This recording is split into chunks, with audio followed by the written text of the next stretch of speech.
É um prazer ter você aqui. E como vocês sabem, como a gente tem caminhado, a gente está prosseguindo no nosso estudo. IBNU, a gente fez 7 semanas de comunhão, depois a gente fez 10 semanas de missões, e agora nós estamos caminhando aí por diversas semanas aí de estudo, de ensino um pouco mais aprofundado, e às vezes a gente não percebe, né?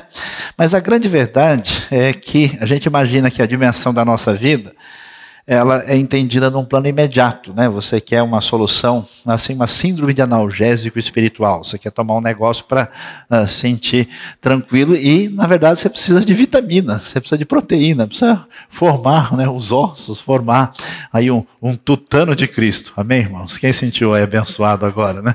Então, é importante a gente entender, porque, meus queridos, que coisa complicada, né? Tanta coisa, às vezes, boa no contexto do Evangelho é atrapalhado quando alguém não tem um foco bíblico adequado. Então, hoje nós estamos no nosso dia do BBB. A besta, a bela e a Babilônia. Os 3 Bs aqui, e esse é o BBB bem bom, né, para que você caminhe aí. Nós estamos quase terminando, nós vamos ler e estudar completamente o livro do Apocalipse, aí nos seus 22 capítulos, um livro tão importante, fundamental, que é o desfecho do Novo Testamento, que nos mostra tanta coisa valiosa e importante. Então vamos lá, nós vimos aí as 7 igrejas, os 7 selos, 7 trombetas, 7 personagens, 7 taças, 7 palavras de juízo que aparecem aí antes do desfecho do livro, que vai fechar com as 7 coisas novas que aparecem no final. E é interessante que a gente tem esse encaixe, né? Olha só como a Apocalipse chama atenção, porque você tem as 7 igrejas, fecha, né? Começa os 7 selos, no último selo abre para 7 trombetas, das 7 trombetas a última abre para as 7 taças, e de certa forma o livro vai assim numa espécie de ir e retornar, né? Ele retoma o assunto e às vezes amplia aquilo que já foi mencionado anteriormente, para a gente perceber o tipo de texto e de literatura que a gente tem quando lê o livro do Apocalipse. E quando a gente chega agora no capítulo 17, né, nós estamos aí no finzinho do livro quase, nós vamos ter aí 7 juízos ou palavras de juízo que vão aparecer nesse texto final. Vai aparecer a prostituta ou a meretriz sobre as águas, né? É interessante, você lembra do fim do Apocalipse, que a gente vai ter a noiva, a gente vai ter a cidade, a Nova Jerusalém. Então agora, você está caminhando para o contraste final, você vai ver toda uma espécie de espelho contrário, né? Aqui você tem a prostituta, aqui você tem a noiva, aqui você tem a Babilônia, aqui você tem a Nova Jerusalém. A coisa está organizada dentro dessa estrutura onde se faz essa relação de contraste. Aí tem a besta vermelha, o mistério da Babilônia aparece, a queda da Babilônia em seguinte, aí o julgamento, né? A queda é anunciada e o julgamento estabelecido em seguida, a destruição propriamente dita, o cântico de comemoração. A gente acabou de dizer esse negócio tão interessante, né? Justos e verdadeiros são os teus juízos. Finalmente a justiça de Deus se fez. Nessa semana teve uma boa notícia de julgamento sobre coisas não muito bem feitas na nossa história nacional, e muita gente viu aquela notícia aliviada, porque a sentença estava sendo aguardada em função do que havia sido feito. E aí nós temos a vitória sobre a Babilônia no final. Então vamos ver aí a partir do capítulo 17 o que é que a Bíblia nos diz. Um dos 7 anjos que tinham as 7 taças, está vendo? Na própria sequência das taças, aproximou-se e me disse: venha, eu lhe mostrarei o julgamento da grande prostituta que está sentado sobre muitas águas, com quem os reis da terra se prostituíram. Os habitantes da terra se embriagaram com o vinho da sua prostituição. Então o anjo me levou no espírito para um deserto. Ali vi uma mulher montada numa besta vermelha, que é referência ao que a gente já viu lá no capítulo 13, que estava coberta de nomes blasfemos e que tinha 7 cabeças e 10 chifres. Tanto cabeça como chifre traz a ideia, cabeça mais de autoridade, chifre mais de poder. A mulher estava vestida de azul e vermelho. É difícil às vezes traduzir direitinho essas cores. Algumas Bíblias preferem púrpura e vermelho, talvez para uma ideia tanto de ligado à realeza, provavelmente isso envolve o sentido que essas cores têm a ver com poder, tanto político como religioso. E adornada de ouro, pedras preciosas e pérolas seguravam um cálice de ouro cheio de coisas repugnantes da impureza da sua prostituição.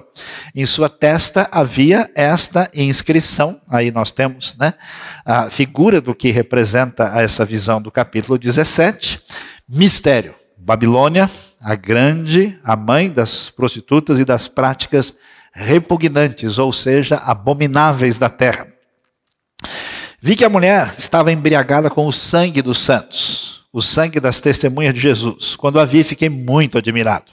Então o anjo me disse: por que você está admirado? Eu lhe explicarei o mistério dessa mulher e da besta, sobre a qual ela está montada, que tem 7 cabeças e 10 chifres. A besta que você viu era e já não é. Agora vai começar a complicar. Ela está para subir do abismo e caminha para a perdição.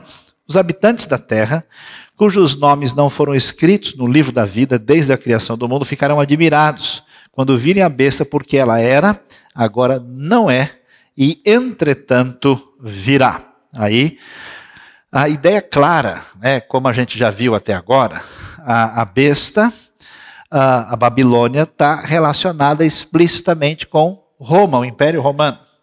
E está claro que a opressão, que a perseguição que os cristãos do primeiro século estão enfrentando está relacionado com isso. Então, de certa forma, não há muita dúvida que, como nós temos visto em todo o Apocalipse, o sentido básico é esse.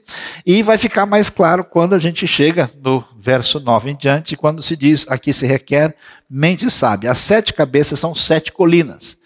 Você sabe que Roma é famosa por ser uma cidade sobre 7 colinas. E aí uma coisa muito interessante, porque várias cidades importantes do mundo estão também sobre 7 colinas, como é o caso de Jerusalém, Istambul, Amman e outros lugares. É uma coisa interessante isso.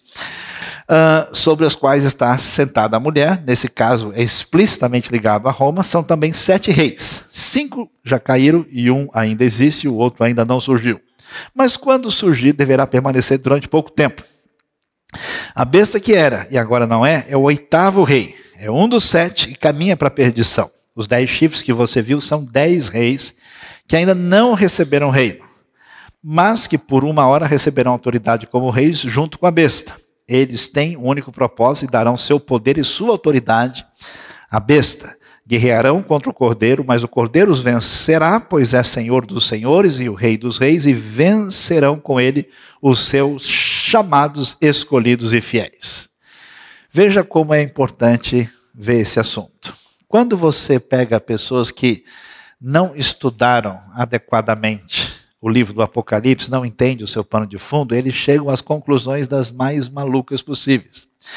Essa é uma ideia errada. É bom que você preste atenção e saiba que essa interpretação está errada. Está escrito erro de leitura aí, que foi divulgada amplamente em diversos lugares, sugerindo que essa ideia dos 7 reis e o 8º rei é uma série de papas do catolicismo romano. A sugestão começa com Pio XI, XII, XIII, Paulo VI, João Paulo I e II e o Bento XVI, e finalmente aí nós temos o quê? O retorno do João Paulo II. Divulgou-se uma versão lendária que o João Paulo II tinha morrido e que ele haveria de ressuscitar para assumir a posição aí no lugar do Bento XVI. E imagine só, né, quem poderia imaginar que o próximo Papa fosse argentino, né, e que não tivesse nada a ver com isso. Não há nenhum profeta que jamais chegou a uma visão tão impressionante da realidade futura. Eu digo isso por quê? Porque quando a gente fala de entender o texto, existe uma exigência de se saber de fato que tipo de texto, como é que ele era escrito.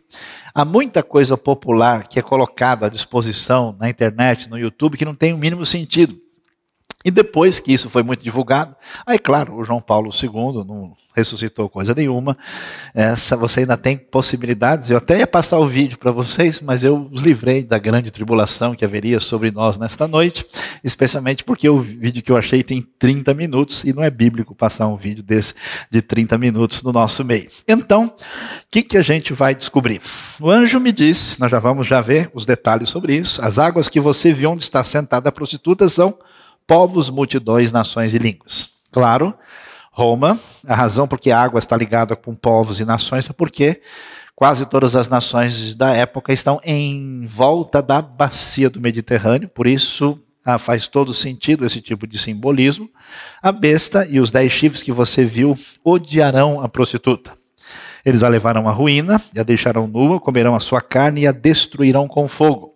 Aí está ligado com esse poder, claro que a besta está associada ao poder do anticristo, que nós vimos, nós temos as duas bestas que envolvem o poder religioso e o poder político, e que eles, no final das contas, representam a destruição do próprio contexto daquela Roma anti-Deus que persegue os cristãos e que terá a sua reedição final nos últimos tempos. Pois Deus colocou no coração deles o desejo de realizar o propósito que ele tem, levando-os a concordar em dar à besta o poder que eles têm para reinar, até que se cumpra as palavras de Deus.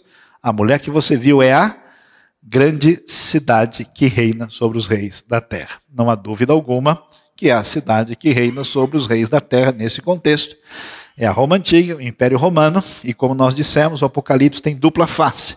Ele fala da realidade do que está acontecendo. Não é possível entender sem ver o que acontece naquele ambiente, naquele contexto, e, ao mesmo tempo, ele traz uma luz sobre uma realidade futura que representa essa Roma renascida. Então, a besta, o anticristo, já surgiu? Sim, surgiu no contexto da época.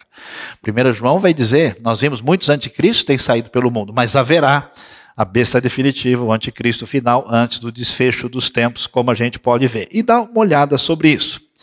Quando a gente ouve falar aí das cabeças e dos chifres, na verdade, é muito mais razoável de todas as possíveis interpretações. Uma das ideias é que isso tem a ver com a história do Império Romano e que a última parte que vai levantar se refere ao Império Romano do final. Mas no contexto da época, parece que a ideia dos 10 reis, que tem a ver com os 10 chifres, chifre aqui com o sentido de poder, e as 7 cabeças representa os imperadores, que tem a ver com a época do início do final dos tempos. Quando é que o final dos tempos começou? Com a chegada do reino. Quando é que o reino começou? Com a chegada do Messias. O Messias chegou, Cristo Jesus inaugura esse final dos tempos, que já tem uma realidade presente que terá um desfecho no final. E, aliás, antes de fechar o Apocalipse, nós vamos falar sobre algumas dessas coisas mais importantes, inclusive, entre muitas coisas, a expansão do Evangelho pelo mundo, o ressurgimento da nação de Israel, a realidade de vários elementos que têm a ver com o que a gente chama de consenso sobre a vinda de Cristo, que marcam essa realidade do final dos tempos. Então, aparece aí César Augusto, imperador Tibério, Calígula, Cláudio, o imperador Nero, que provavelmente é a besta que era e que foi golpeada de morte, porque Nero teve uma situação dessa em que até surgiu uma lenda que ele haveria de ressurgir, e em função disso, seu afastamento, da sua retomada de poder, e ele foi o principal perseguidor da igreja nesse primeiro momento. Aí surgem 3 reis de pouco valor, muito breves, que são Galba, Otto ou Otão e Vitélio, e finalmente Vespasiano, Tito, que é aquele que destrói Jerusalém, e Domiciano, que é o imperador que agora está perseguindo os cristãos no contexto do Império Romano. E que provavelmente é aquele que está sendo percebido aqui como o 8º rei, quando se considera aí os mais importantes, e ao mesmo tempo isso está associado com o que aparece também na profecia de Daniel. Então, é claro que isso tinha um sentido. E será que esses 7 e 10 têm sentido para o futuro? Pode ser. Pode ser que haja somente a ideia geral, e pode ser que no final haja alguma coisa de 10 conglomerados do mundo que se unam em torno da besta para dominar o mundo debaixo do mesmo tipo de poder que havia na realidade antiga. Aqui você tem um quadro explicativo, né? Depois esse material vai estar disponibilizado aí para os pequenos grupos estudarem, né? Se aprender tudo isso vai ser o fim do mundo, porque tem muita informação para você, e aí você pode olhar os detalhes, quer dizer, o texto era escrito e fazia sentido para a realidade daqueles que estavam enfrentando a perseguição, e a gente consegue entender mais adequadamente o capítulo 17 de Apocalipse. Aí então a gente chega no 18, e nós vamos ver o capítulo 18, inclusive de agora em diante não temos assim tantos detalhes de conteúdo, porque vai ser uma coisa interessante, agora vai se promulgar o julgamento de Deus sobre a Babilônia, e vamos ver a primeira parte do capítulo 19, que faz o desfecho disso, e o que nós encontramos depois disso.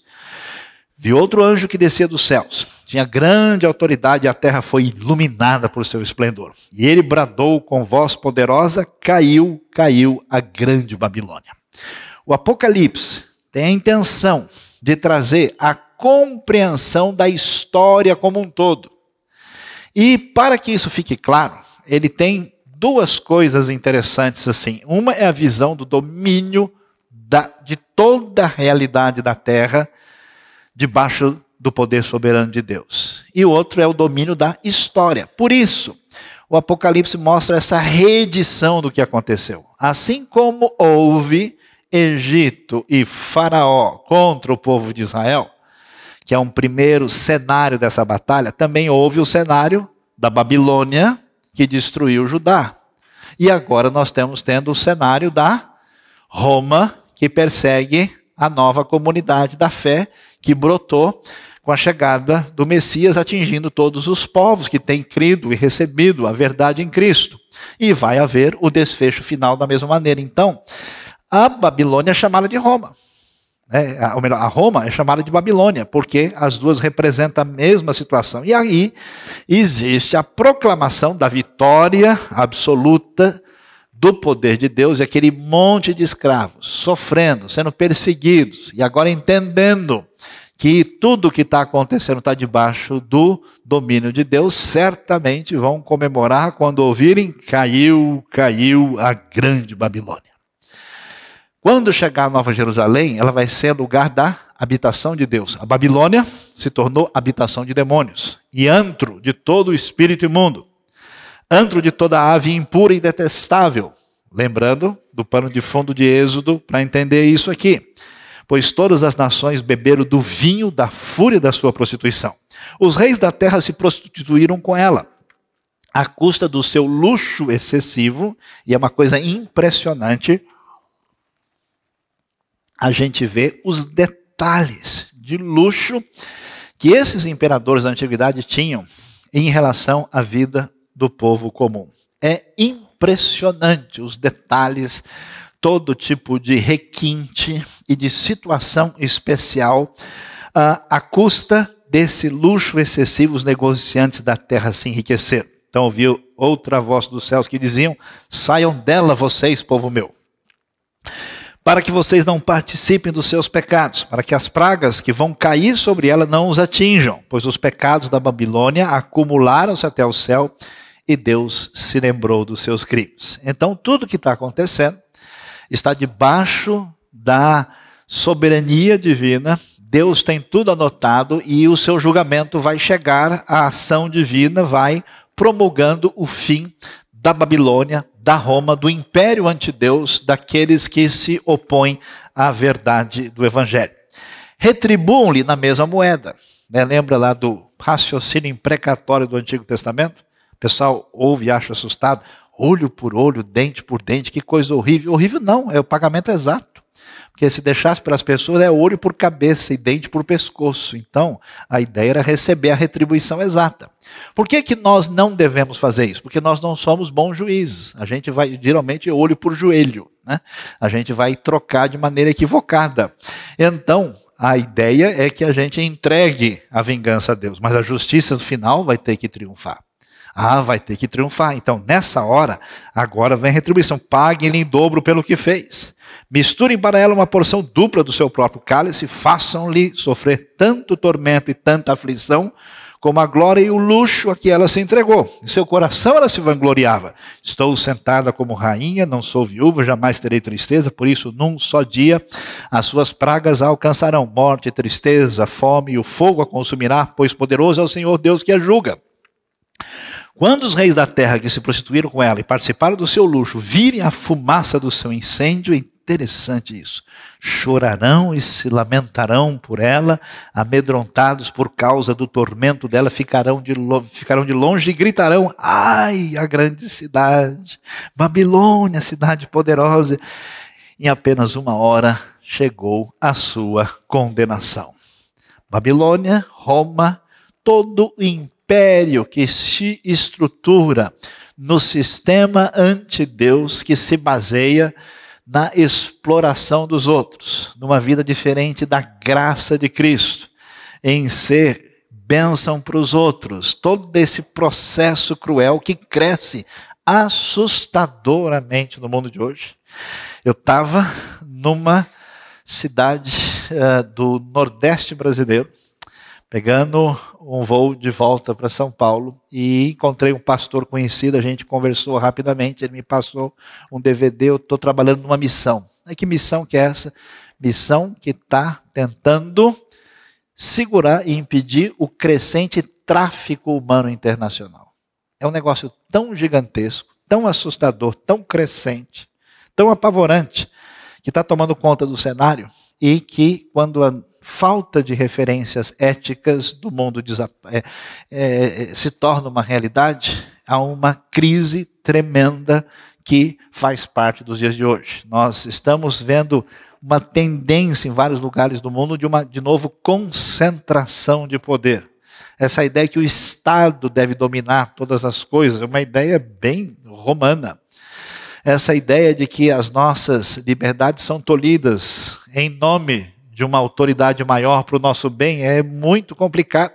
Até lugares onde tradicionalmente liberdade e referências ligadas à visão bíblica tiveram força, hoje às vezes se encontram cada vez mais pressionados por essa visão equivocada. Os negociantes da terra chorarão e se lamentarão por causa dela, porque ninguém mais compra a sua mercadoria. Eu fico assustado com o mundo de hoje. Nada tem valor até que se põe o dinheiro no assunto. Ah, não, mas tem que rodar. Você já parou para pensar na loucura que é a indústria do cigarro? Ou na indústria de um monte de coisa que se fabrica para a destruição das pessoas? E o grande argumento é que está dando emprego para várias pessoas. Está fazendo a máquina rodar. Mas é loucura. Uma pessoa nasce, cresce, tem educação em casa, vai lá, se desenvolve, vai para a escola, aprende, faz bacharel, depois estuda mestrado, faz pós-graduação e aprende como viciar umas pessoas para destruí-las e ganhar o dinheiro delas. É doideira. Isso é literalmente crime contra a humanidade, mas está legitimado pela lei. É loucura. E aqui que é o problema. Ninguém mais compra mercadoria. Artigos como ouro, prata, pedras preciosas. Vamos passear pelo shopping center do mal aqui. Pérolas, linho fino, púrpura, seda, tecido vermelho, todo tipo de madeira de cedro, peça de marfim, madeira preciosa, bronze, ferro, mármore, canela, especiarias, incenso, mirra, perfume, vinho, azeite de oliva, farinha fina e trigo, bois e ovelhas, cavalos e carruagens. E atenção, corpos e almas de seres humanos. Referência à realidade da prática da escravidão, que é o mundo romano. Aliás, de cada 10 pessoas nessa época, 6 eram escravas. Você imagina o que é que realidade é essa? E o nosso mundo, quando ele caminha para a perda de referências bíblicas e cristãs, ele tende a jogar as pessoas numa situação semelhante. De certa forma, hoje, até o nosso mundo ocidental ele é hipócrita e perverso. A gente vive em certas situações onde nós deixamos certos lugares do mundo produzirem como obra, a mão de obra escrava, produtos para o nosso benefício, que vão ser feitos nos lugares onde as condições de vida são as piores possíveis, para que a gente tenha um determinado conforto luxuoso por um preço muito menor. Eu não sei até onde vai a nossa ética para repensar sobre a nossa condição. Você já pensou em ser um consumidor cristão? né? Alguém que compra com referências ou você simplesmente deixa isso para lá. Eles dirão: foram-se as frutas que tanto lhe apeteciam, todas as suas riquezas e todo o seu esplendor se desvaneceram, nunca mais serão recuperados. Os negociantes dessas coisas que enriqueceram à custa dela ficarão de longe, amedrontados com o tormento dela, e chorarão e se lamentarão. Mundo de uma certa esfera religiosa assustadora. Eu fico impressionado que a dinâmica do consumo hoje ela é religiosa. Eu estava num curso na Universidade de São Paulo, e aí o professor especializado nessa área de significado dos ambientes que trazem o significado independentemente do discurso linguístico, estudando semiótica e avaliando, ele diz: um shopping hoje, um ambiente de consumo, é igualzinho um templo pagão da antiguidade. Você tem todo o processo, toda a fascinação. As pessoas não compram coisas, elas compram objetos que têm significado, que ele pretende dar algum tipo de valor no meio do caos que a gente vive. E eles estavam gritando: ai, a grande cidade, vestida de linho fino, de roupa de púrpura, veste vermelha, adornada de ouro, pedras preciosas, pérolas, em apenas 1 hora. Interessante o julgamento, de uma vez. Tamanha riqueza foi arruinada. Todos os pilotos, passageiros, marinheiros dos navios que ganham a vida do mar ficarão de longe. Ao ver a fumaça do incêndio dela, exclamarão: não é possível fazer isso na Babilônia, né? Claro que nós estamos aqui, evidentemente, vendo Roma. Que outra cidade jamais se igualou a esta grande cidade. Lançarão pó sobre a cabeça, que é a maneira de mostrar lamento profundo. E lamentando-se, chorando, gritarão: ai, a grande cidade! Graças à sua riqueza, nela prosperaram todos que tinham navios no mar. Em apenas 1 hora ela ficou em ruínas. Celebrem o que se deu com ela ao céu. Você percebe a comemoração do outro lado. A torcida do lado de Deus: celebrem, ó santos, façam a festa. Apóstolos e profetas, Deus a julgou, retribuindo o que ela fez a vocês. E aí nós vamos para o desfecho, ler o que capítulo 19 faz para fechar essa parte. A segunda parte do 19 vai na direção da parte final, quando começa de fato a redenção aparecendo.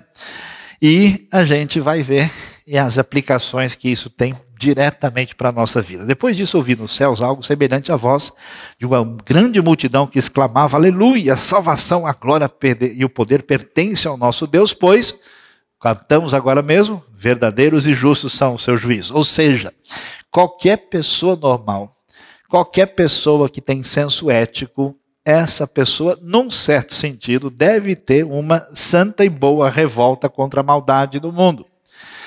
E deve ter expectativa, porque se a gente não tem expectativa de que as coisas devem e têm que mudar, a gente se torna refém do sistema, cúmplice dele de certa maneira. Por isso que muitas pessoas parecem que têm um cristianismo muito diferente da Bíblia. É uma espécie de coisa sentimentaloide no coração, de um certo momento, sem qualquer decorrência prática para a vida, sem transformação de hábito, de postura, de atitude perante a realidade.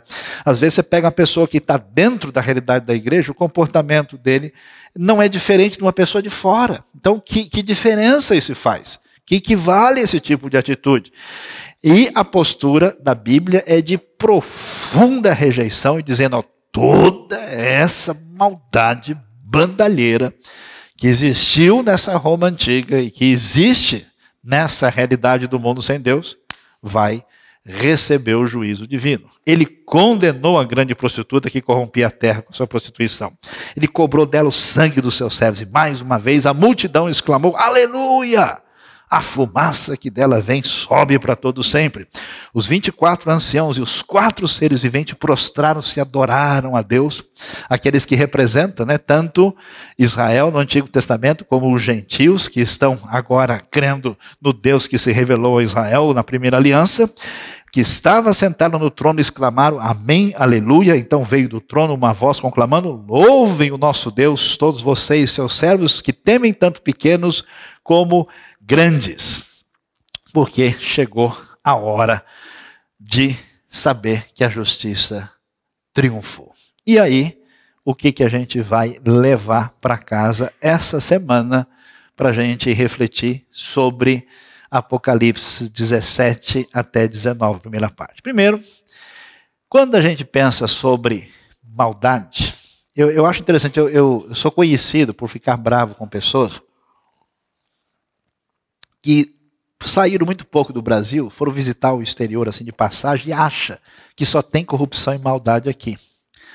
Que quando a gente chega na Europa, todo mundo é lindo e maravilhoso e bem comportado, que nos Estados Unidos não tem ninguém que faz nada de errado, né? Que na Suíça todos viveram felizes para sempre, forever and ever, amém. Que no Japão ninguém faz nada errado, todo mundo é comportado. Meus queridos, pecado é coisa do ser humano. Às vezes, em algumas áreas aqui o pessoal exagera, eles querem além do que precisa. Mas a maldade, o poder do mal é mundial. O contexto vai nos mostrar que a besta e a mulher que nela está montada, o anjo me disse, as águas que você viu onde está sentada a prostituta são povos, multidões, nações e línguas, e todos eles estão mancomunados com esse império do mal. Então, uma coisa que a gente tem que entender é que existe uma ação poderosa do mal contra Deus e o seu Cristo que vai se manifestar em dimensões diferentes de um lugar para o outro. Eu não sei se vocês estão preparados para ouvir o que eu vou dizer agora, mas há certas coisas que a gente sente no nosso espírito quando a gente vai para alguns lugares. E em alguns lugares desse planeta, a gente chega assim e passa um tempo em oração, você sente uma opressão específica de um determinado contexto que parece que num lugar é diferente. Há lugares onde o evangelho é pressionado. Eu tive experiência assim em certos lugares que eu quase nem durmo à noite e a gente ficou ali, aquele momento de oração, porque parece que tem uma resistência quase palpável das forças do mal. Enquanto no Ocidente você tem a força do mamon, assim, dominando a vida de tantas pessoas de maneira a viver de modo inútil, e às vezes na nossa realidade você tem uma presença da corrupção, da imoralidade, em outros lugares você tem violência, você tem certas coisas, parece que são realmente entidades e poderes do mal que estão agindo de modo que a igreja deve entender que ela depende de Deus e ela tem que viver em oração e debaixo da palavra divina e entender que o poder do mal é mundial. Essa realidade que se coloca contra Deus no império romano, que é o mundo dessa época, nesse contexto, é uma realidade que vale para a gente hoje. Às vezes eu fico assim, preocupado com pessoas que perdem o seu discernimento porque eles imaginam que estão num determinado contexto de zona de segurança sem entender a realidade dura que o Apocalipse nos mostra. A outra coisa complicada é que a gente está olhando para a prostituta aí bravo com ela, olhando feio, né? Mas qual é o problema da prostituta? Ela é cheia de sedução.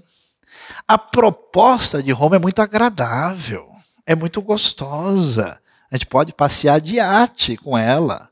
O negócio é legal. Se ela fosse o lobo mau, né, se ela viesse só assoprar a casa dos porquinhos, aí estava tudo tranquilo. Mas a gente é que está no perigo porque a gente pode entrar no esquema. A gente pode se deixar. Então vem, eu lhe mostrarei o julgamento da grande prostituta que está sentada sobre muitas águas com quem os reis da terra se prostituíram. Os habitantes se embriagaram com o vinho da sua prostituição. Então não pense que a gente está falando de uma realidade que está fora da igreja. Não, você pode se corromper. Você, de repente, pode ser picado pelo veneno babilônico romano. Não, é só uma vez, deixa eu só fazer esse esquema aqui, depois a gente ajusta. Depois a gente dá a volta, levanta, sacode a poeira e dá a volta por cima. Então, o problema é que a maneira como... Existe uma dualidade na descrição. A prostituta ela é descrita como violenta e cruel, mas ao mesmo tempo como extremamente atraente e convidativa. Tome cuidado, porque se você abre mão das suas referências bíblicas e se deixa levar por qualquer coisa que seja essa sedução de poder, de comprometimento com o mal, de entrar no esquema da Babilônia, você vai se dar mal. O mal está no mercado. O mercado está contaminado. Eu fico tão assustado como nós temos hoje tecnologia, temos gente, temos possibilidade de fato, de ter o mínimo de problema grave que nós temos no mundo. Mas as pessoas que têm muito nunca estarão satisfeitas. Elas sempre acham que uns 5 milhões a mais seria uma bênção e ponto final. Não há problema em você prosperar, mas entenda que você é servo de Deus, você não é servo da Babilônia. E o que Deus dá na sua mão deve ser bênção para o reino, porque nem você pertence a você mesmo. Porque no Apocalipse é claro, ou você tem a marca na testa e na mão, porque você é da besta, ou você é selado para ser do cordeiro. Você não tem autonomia nenhuma, é ilusão. Ou você está de um lado ou do outro. Como é que é esse mercado? Fascinante. Ouro, prata, pedras preciosas, perlinho fino, púrpura, seda, tecido vermelho, cavalos e carruagens e corpos e almas de seres humanos. A situação está tão complicada nos dias de hoje, que até as grandes empresas, dominadas pela preponderância do lucro, elas não querem saber. Se elas puderem fazer um negócio que vai detonar a saúde dos outros, e a lei não pegar, e elas conseguirem fazer, elas vão fazer. E quem é que vai ser sal de segurar? Só quem tem compromisso com o reino. Só quem tem ética que vai dizer, não, nesse hospital a gente não faz isso. Só quem tem ética que dizem, aqui a gente não vende assim. Não, só quem tem ética e não é selado pela besta vai dizer, não, eu não vou fazer. Acabou. Complicado. O mal está presente no mercado quando milhões de pessoas são trituradas e tratadas como um lixo da realidade à nossa volta, enquanto a gente começa a ver. Às vezes eu passo uns dias assim que eu não sei nem o que dizer, porque eu vejo valores que são pagos por certas coisas. Um dia eu soube que um cara comprou um gibi por $110 mil. Um outro cara comprou um chapéu, não sei de quem, pagou não sei quantos $1.000. Esse mundo é louco. O cara entra num ringue, leva um soco na cara, e os tontos ficam assistindo. E o cara que bateu ganha não sei quantos milhões, e o que levou ganha. Que mundo é esse? Que coisa doida. Você acha que o problema está só no governo, de saúde e educação? O sistema todo é a besta maldita. Isso é loucura. Não prestigie isso. Saia fora. Não entre no esquema. O mal está no mercado. O poder do mal não está só na universidade. Com isso a pessoa fala, cuidado, não estuda muito, senão você perde a fé. Viu? Começa a ler muita coisa aí, você, olha, é perigoso, fica bem burro, que aí você está seguro. Eles têm um único propósito e darão seu poder e a sua autoridade à besta, guerrearão contra o cordeiro, mas o cordeiro os vencerá, porque ele é Senhor dos senhores e Rei dos reis, e vencerão com ele os seus chamados, escolhidos e fiéis. A religião sempre foi uma das principais armas do mal e de dominação. Nenhum ditador, nenhum perverso da história deixou de usar a religião a seu bel prazer. Então preste atenção. Povo evangélico sem discernimento, que ouve qualquer coisa e acha que está tudo bem, que não sabe mais separar certo e errado, verdade de mentira, doutrina de heresia. Vem um doido por aí, leva todo mundo, porque ninguém pensa, ninguém estuda. Acha que isso é filigrana de meia dúzia de pessoas. Não pode. O poder do mal vai se instaurar na religião e vai enganar. Às vezes eu fico bobo, conheci um sujeito que era membro de igreja evangélica. O cara pegou livro espírita e saiu distribuindo para todo mundo. Falou, como é que você fez isso? Eu achei bonito, tem umas palavras tão legais. Ele nem tinha condição de discernir se o ensinamento lá era minimamente cristão. Como é que está o seu grau de discernimento? Se entrar qualquer coisa misturado de verdade com veneno, você é capaz de sentir o cheiro e sair fora, ou você fala, não, quem sou eu para julgar? Você é quem tem a palavra de Deus para analisar. Não pode entrar numa roubada. O poder do mal vai se alinhar com a religião e a religião vai fazer parte dessa dominação. Quando a gente lê a história, por exemplo, do nazismo, você fica maluco, né? Como é que pode a igreja? Você sabe que o nazismo, na verdade, era uma filosofia religiosa. Os nazistas se reuniam em reuniões secretas de misticismo ocultista. E eles acreditavam que eles iam, sabe o quê? Instaurar o milênio na Terra, da dominação da suposta raça superior. Eles faziam as coisas mais loucas que você pode imaginar. E quando fizeram isso, grande parte das igrejas entraram no esquema. Houve uma parcela razoável que bateu de frente, entre eles o famoso Dietrich Bonhoeffer. Bonhoeffer foi um herói desse confronto, que foi chamado de igreja confessante. Mas a grande parte dos caras não estavam nem aí. Eles assinaram embaixo. Eles acharam legal, de Bíblia na mão, matando judeu, cigano e quem aparecesse na frente, fazendo maiores barbaridades. E tudo, assim, religiosamente explicado. Será que se a besta quiser te enganar, ela consegue? Ou você tem discernimento? Palavra do Apocalipse, não se contamine, sai dela, povo meu. Então ouvi outra voz nos céus que diziam, saia dela vocês, povo meu, para que vocês não participem dos seus pecados, para que as pragas que vão cair sobre ela não os atinjam, pois os pecados da Babilônia acumularam-se até o céu e Deus se lembrou dos seus crimes. Eu fico às vezes preocupado ao perceber que o tempo passa e que a nossa maneira de lidar com a rejeição de certas coisas, ela vai se acomodando, né? O sujeito, ele assistia TV quando ele era criança, ele acha que é a mesma coisa assistir hoje. Você não percebeu que os programas mudaram? Você não percebeu que deixar uma criança de frente da televisão há 20 anos atrás não é a mesma coisa que hoje? Você não se ligou no movimento? Você não está percebendo a baixaria, a brutalidade? E você vai fazer o quê? Vai depois chorar o leite derramado? Não se contamine, saiam dela, povo meu. Claro que o apóstolo João está dizendo para o pessoal sair do Império Romano, não entre no esquema. Fortaleça sua mente. Conheça a palavra de Deus. Não seja um cristão Coca-Cola. Só o gás. Consistência nenhuma, não tem nada. Tenha possibilidades. Não ache que você vai encaminhar os seus filhos ou a sua vida com uma pressão ilegítima e não fundamentada. Nós temos de ter postura para não abrir espaço. Se a gente tivesse uma comunidade evangélica com um discernimento em relação a essas coisas, qualquer coisa que fosse um confronto direto contra a palavra de Deus, pela própria atitude do pessoal, na hora caiu. Olha, o pessoal mudou o programa, caiu 30% a audiência, mas que nada.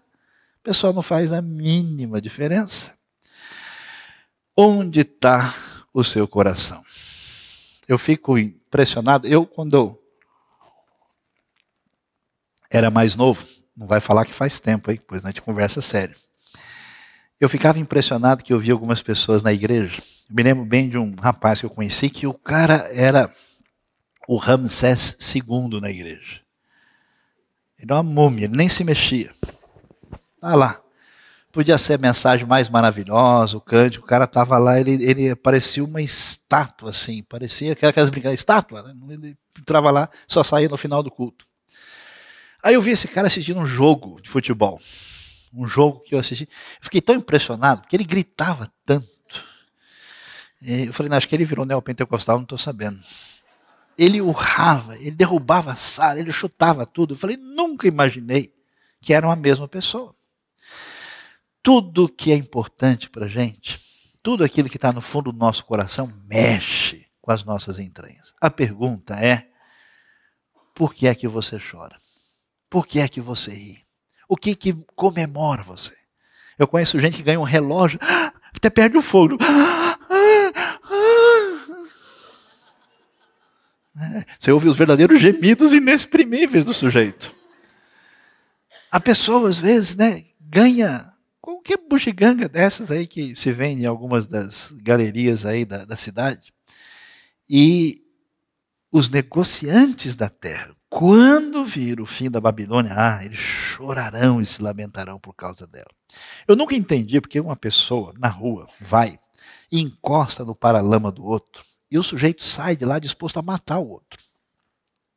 Tem uma cena muito legal de um filme chamado La Belle et Verte, um filme francês chamado Turista Espacial, muito interessante de se ver, em que acontece, o sujeito encostou no retrovisor do outro e o cara sai e ele faz um estardalhaço tão grande e começa a xingar o outro e o outro depois se volta para ele e diz, você nunca viu a realidade, você nunca viu as árvores, você nunca viu o ar, você nunca viu, e traz o cara de volta para a realidade, porque é loucura.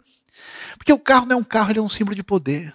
Ele é um símbolo de que a pessoa é grande coisa, ele é uma espécie de identidade visual socio-urbana, que teoricamente dá poder à pessoa. É loucura. E a pessoa faz coisas absurdas por causa daquilo. Eles chorarão porque ninguém mais compra a sua mercadoria. Meu querido irmão, minha querida irmã, você que é discípulo de Jesus, o que é que mexe com você? O que deixa você feliz? É ver alguém. Eu conheço gente, eu fico feliz da vida. Eu conheço gente que tem estrada no Evangelho. Já é um Matusalém de Jesus. Mas quando você fala na obra de Deus, quando você fala em missões, quando você fala que alguém se converteu, você vê a pessoa sorrir igual uma criança. É bonito demais ver isso.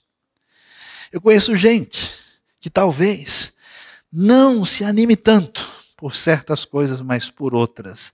O que é que mexe com você? O que de fato está lá no fundo?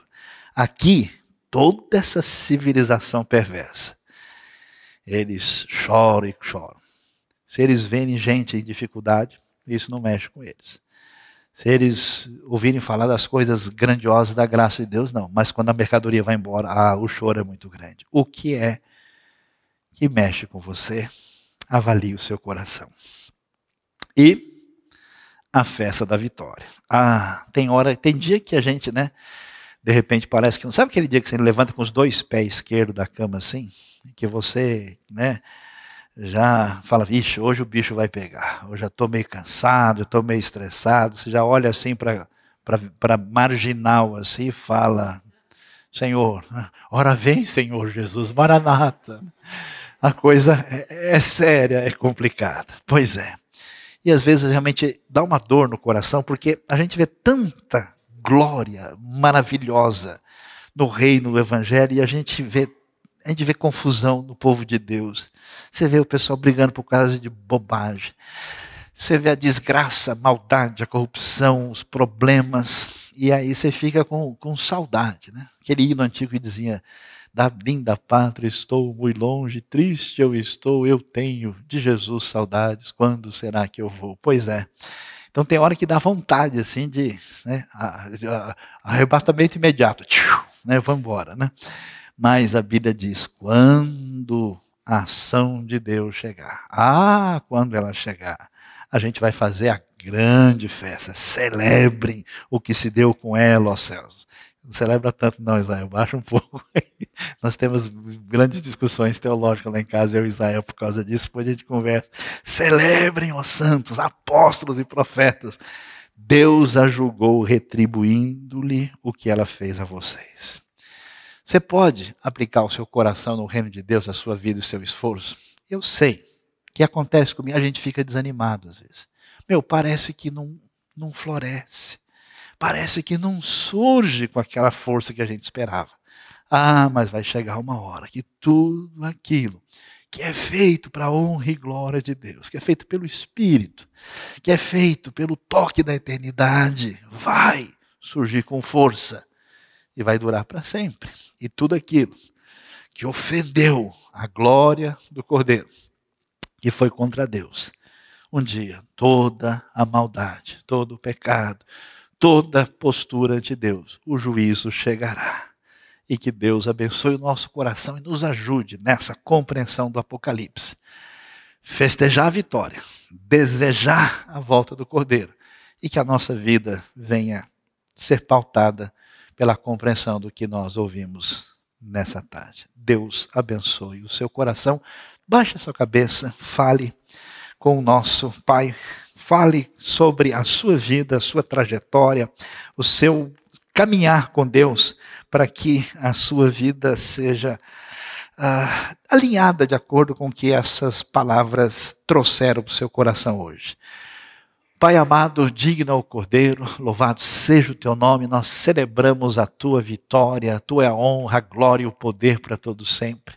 Ó Deus, o Senhor sabe que nós vivemos nesse mundo babilônico, mundo ligado a essa Roma anticristã, Ó Deus, dá-nos paciência, perseverança, sabedoria, discernimento, dependência de Ti, e ajuda-nos, ó Pai, a cada um aqui que Te ama, que foi alcançado pela graça, a caminhar na direção certa, proclamando a verdade, a salvação, o arrependimento, o reino de Deus. Ajuda, ó Deus, cada pessoa aqui, e o Senhor trabalhe essa sensibilidade de coração que atinge aqueles que Te procuram nessa hora. Nós Te louvamos, Te adoramos, Te agradecemos em nome de Jesus. Amém.